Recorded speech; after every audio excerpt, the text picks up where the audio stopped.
Hey, Brendan here. Welcome to the channel and thanks for tuning in. Got another 2025 rookie profile show here for you. Going to be joined by Jason DiRienzo, my podcast co-host, and we're going to discuss Jalen Milroe as a fantasy prospect for our 2025 rookie drafts next year.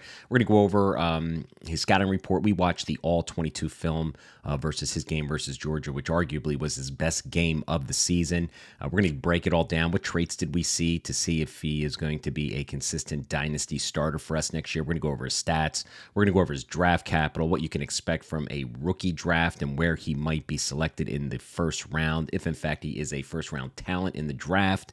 And we had a really good conversation about some player comps, which will be sure to be fun as well. So you play Dynasty, you play fantasy football, hit that subscribe button, help me grow the channel. Our dedication right now is to help you get ready for not just the 2025 rookie draft, but your 2026 and 2027 drafts as well. Let's get to the show. All right, Jalen, let's get to another 2025 rookie report, and let's talk about Mr. Jalen Milroe. Okay, we watched the all-22 film of the Georgia game, which was really his best game of the season. I'm trying to pull up his weekly stats here, but 6'2", 225-pound Alabama quarterback. He is a senior. He was my QB1 coming into college football. I thought he was going to take a step forward. Fast forward now through week 10, he is kind of fallen down my board just a little bit. But we watched the Georgia game. We got another all-22 film. I'm cutting up right now that we'll get to him. But that was really the game that I wanted to watch versus Georgia, right? That was a great game and one of his better statistical games as well. Played really well, and I was really excited coming out of that game, being like, "Yeah, saw some nice passes. We saw some, mobility and stuff." So, what did you come away with, after watching that game? And where are you kind of with him? He's kind of faltered a little bit here. A couple weeks later, he had a bye this week, so we didn't get to see him play this week. But he's kind of fallen back to earth a little bit. So what did you think about his overall game so far for the 2024 season here? Yeah, I mean, in that game, to me, the number one thing that stood out is just the command that he had, the offense. He was in Mhm. complete control. He was completely comfortable in the pocket, escaped as needed. And I'll tell you what, his speed, they talked about him being the fastest player on the team in the offseason. And in this game, you saw that speed. So that dual threat ability is absolutely real. I think in fantasy, I mean, the upside is tremendous because of that dual threat ability. He made some spectacular passes. He stayed poised in the pocket, stepped up into the pocket, executed some really nice tight window throws in this game too. I think another thing that is really impressive that not many people talk about is just how quick his release is. Very Aaron Rodgers type of release. Not saying he's Aaron Rodgers, just how quick he can get the ball out of his hands. Now, what I want to see, because what I've noticed over the past couple of weeks after the Georgia game is that the mental processing isn't as quick with that release. So I think he needs to pick up on what he sees on the field. I think his secondary field vision of safeties, he needs to get a little bit better at reading those pursuit angles and understanding how they can interrupt his receivers. But I'll tell you what, in this game, the arm strength was on full display, the accuracy was on full display, the dual threat ability was on full display, his pocket presence, pocket awareness, the navigation in the pocket. I was completely blown away. And I even had to tweet out, I was like, Jalen Milroe, you are QB1. I mean, at the end of that game, there was no other QB made me feel so good. It's just these past couple weeks have changed that because of the interceptions and the mental processing, which I just talked about. But I think Joe Milroe's fantastic. He's my QB2 right now, and really impressive game for him. And that's probably going to be a game that most scouts go to during the process of the draft. Yeah, I would agree with everything that you said there. His athleticism is off the charts. I mean, and It's crazy. from a fantasy standpoint, we all love the guys that can win with his arm, win with your leg as well. So his rushing ability is second to none. I just want to make a couple Yeah. points about the team in general in Alabama, and not to come to his defense, but the offensive line at Alabama this year has been not very good. I mean, they can't get the running Oh, I game agree going with that. either. Yeah, So I he's agree. been under duress a lot than he was last year. Um, and the one Yeah. thing I do want to talk about too is his intangibles. And Even during those bad games at the press conferences, he's always the one. He says all the right things, and he's coachable. And you know me, I'm big in intangibles, and I Mhm. think NFL teams are going to love when they sit down with him. And if he's got the mental awareness and IQ to be able to learn playbooks and understand, pre and post snap reads and what he's looking at on the field, I think a team is going to take a shot with him. I'd love to see him. True. He's the kind of player for me that I would love to see him not start year one. I can't stand these rookie quarterbacks all starting year one. I think they're ruining these players. I've been on record for that for years. All of You've these, been saying it for a long time. I mean, they should all just sit and learn how to be a pro and just stop rushing these Yeah. kids to have the weight of the franchise on their shoulders. They're 22-year-old, 23-year-old guys, right? But the Yeah. one thing he's got to work on are the turnovers. He has 6 fumbles this year.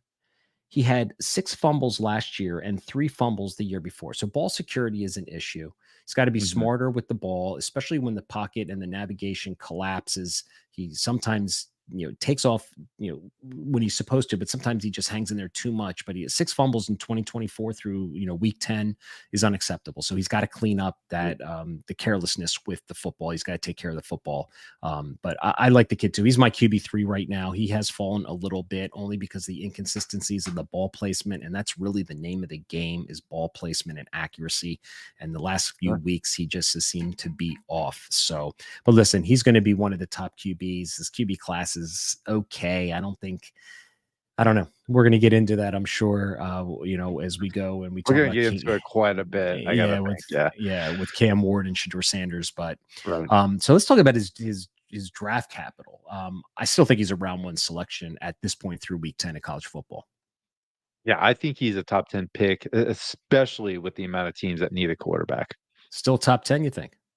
I think he's a top 10. I think when it's all said and done and he goes through the combine and he gets that 40 time and NFL teams put that Georgia tape back on and they fall right back in love with him and they're like, there's no way I want to miss out on a kid who's able to do this in a prime spotlight type game.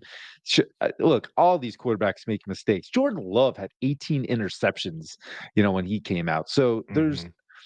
teams are going to look at the traits and Yeah. can they coach them? And I think you're right. I think with what Andy Dalton's starting, Joe Flacco's starting, Anthony Richardson got benched, Bryce Young got benched. I think a veteran will step in and they will want to make sure that they develop him properly if it's a smart team that drafts him. So God bless it. Let it be a smart team. Yeah, I hear you on that. So super flex rookie draft, if he is a first round talent, um, you know, draft capital in the NFL, then he's got to be a round 1, I would think, Yeah, selection in a super flex rookie draft. I'm sure you don't have any qualms about that. not at all. Um, we have 2 very different comps here. We Um, do. and I can't believe I'm shocked by your comp. I'm not going to lie, but I'm going to give you mine first. And I have Okay. Jalen Hurts. All right. So Jalen Hurts was Absolutely see it. drafted in the 2nd round, right? And I don't think the Eagles Yeah. ever wanted to play him as early as they did. And Carson Wentz just took a shit, earlier than I think that they realized. But I kind of see the same kind of play where Jalen Hurts needed time to develop as a passer, and he brought the legs to the table immediately. Was an inconsistent Mhm. passer, and he's the Eagles in a good organization, training him, developing him. He's getting better and better. Had a great couple weeks, the last few weeks in the NFL here. So I'd like to see Jalen Milroe take the same path where a team picks him, lets him marinate on the bench. I see Jalen Hurts. I'm not sure I see the upside of Jalen Hurts being Jalen Milroe being a QB 4 or 5 in Dynasty. I think he could be a good top 15 solid starter in the NFL. But so I got Jalen Hurts. So my question to you is how can he be your QB2 and you give us this comp you're about ready to give us? That's what I want to know. All right. So my comp is more based on when this person was coming out of college, not Nobody based wants on to the hear that. trajectory of his career. So my comp based on the skill set and everything else, the dual threat ability, the arm strength. I have Marcus Mariota when he was coming out of Oregon. I mean, Marcus Mariota was the 2nd overall pick in the draft, right behind was it Jameis Winston? So what happened after that spot? that I can't do anything about. But I see similar traits that the NFL is going to love and really want to make sure that they can hone in on a dual threat ability of a guy who has size. I mean, Marcus Mariota is like 6'3", 6'4", 220 some odd pounds. Jalen Milroe is not too far off from that, and he's got the arm strength. I see similar processing where that is something that Jalen Milroe has to work on, and that was an issue I had with Marcus Mariota coming out as well, was the mental processing. But after I watched this Georgia game, that's it. I mean, that's the upside. Like, that is Jalen Milroe's upside right there, and that's what an NFL team is thinking that they're going to get. I mean, Mariota going second overall, we're not talking about just a guy. Like, he was that good to go that high, and that's who I see coming out. Just hopefully the trajectory and the path of his career is a lot different for what happened with Mariota. Well, I'm going to go out on a limb here and say that most of the listeners and watchers on YouTube like my comp a hell of a lot better than yours. So, I love your comp too. I mean, it's the easiest comp, and that's who I wanted. So I was like, how can I be different in a little bit of a sense? But you talk about the intangibles. I mean, that Jalen Hurts had the same intangibles, the leadership, the yeah, team around him. Like, it's very, very similar. And I don't think an NFL team's going to want to miss out on another Jalen Hurts. yeah. So there you guys got it. That is our rookie report on Mr. Jalen Milroe.